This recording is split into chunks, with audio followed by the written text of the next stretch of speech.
The National Weather Service in Charleston, West Virginia has issued a severe thunderstorm warning for northeastern Nicholas County in southeastern West Virginia, Braxton County in north-central West Virginia, Webster County in northeastern West Virginia, northeastern Clay County in north-central West Virginia, until 11:30 p.m. Eastern Daylight Time. At 10:37 p.m. Eastern Daylight Time, a severe thunderstorm was located 7 miles northeast of Clay, moving east at 35 miles per hour. Hazard, 60 miles per hour wind gusts.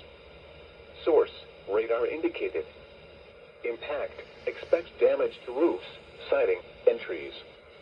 Locations impacted include Flatwoods, Upper Glade, Boggs, Little Birch, Hacker Valley, Burgoo, Erbican, Wyden, Diana, Frametown, Strange Creek, Wilsey, Gasaway, Birch River, Sutton, Serbia, Addison Webster Springs, Cowan, Exchange, and Eaters. This includes the following highways: Interstate 79 between mile markers 45 and 77.